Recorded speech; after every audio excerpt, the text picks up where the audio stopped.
Tony Celzo here with The Buzz. I've got a special chance here to talk to one of our members about how this so-called down economy is affecting their business.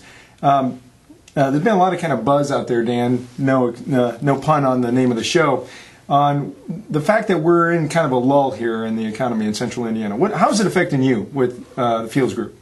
Well, overall business is still real strong, but I do think that there's some challenges within the industry, especially with the airlines. They're definitely put a squeeze on us. Now, just give us a little bit more background on your business, on the industry you're in, so that our viewers out there know what you're doing. Okay.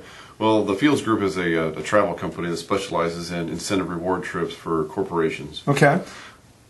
It's really a luxury item, right? I mean, that's probably one of the last things companies look to spend money on. Is that fair? Well, I think that with the incentive market, these type of trips that are put together by corporations are really supposed to be paying for themselves. Okay. So that they should be putting together a true incentive program where they can actually track the return on investment. Sure. For something like this. So when you go in and pitch a program that could cost a company $150,000, you've really got to dollarize an ROI on the back end, and in conjunction with their executive team to say, hey, here's what we're going to spend, but here's what we're going to get out of that, right? Sure. So you're, at Rainmakers a lot, we would call that dollarizing your value. Okay. So when you're doing these proposals, do you feel that there is more pressure on you to dollarize that value?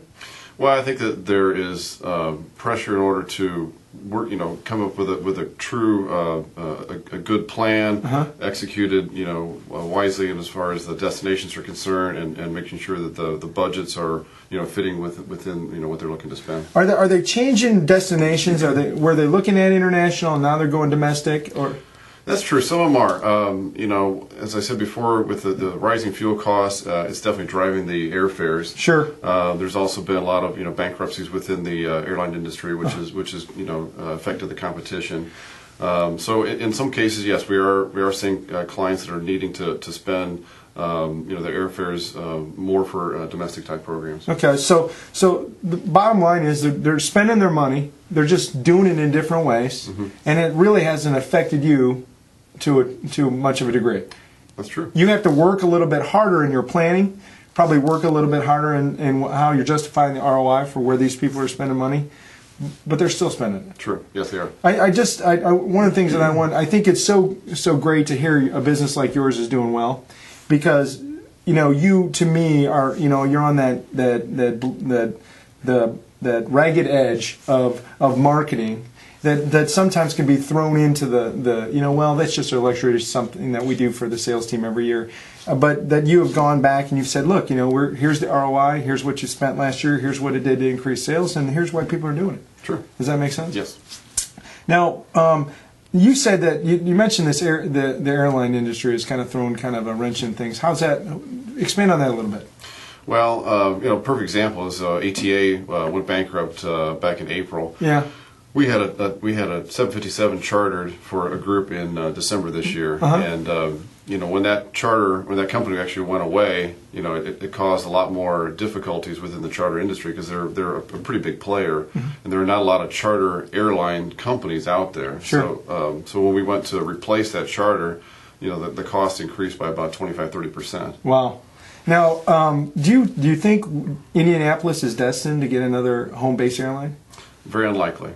No, why is that? Well, because it's geographically challenged. I think we kind of missed the boat, so to speak, many years ago when we had an opportunity to actually get a major carrier to hub here. Sure. You've got hubs all around us is the problem. You got Northwest is out of Detroit. You've got Chicago is home to United and American. You got a pretty big hub for Delta out of Cincinnati. Years ago, TWA was out of St. Louis. So everybody's kind of all around us. Continental's got a big hub out of Cleveland, Ohio. So you've got everybody already kind of established around us. So it's going to be pretty unlikely for us to get a hub anytime soon. How is Indianapolis doing as a destination? Well, it's as a destination. I mean, it's more of a convention type destination. Sure. For associations and so forth. It's not really a destination as far as tourism, outside of the races. Okay, so really we're competing on the ability to bring a cost-effective convention to centrally located continental part of the U.S. Right. Is that kind of our edge there? Definitely. Yeah. So if you were kind of summarizing the effect that it's having on your business, it's like, well, you got to dollarize a little bit more effectively. What's when the ROI that people need to the business that you're working with need to provide you, right? Or you need to provide them, and then you have to do a little bit more research on the resources you're getting. But business is good. This is great. All right, thanks. You've been on the buzz. Appreciate All right. it. Thank you.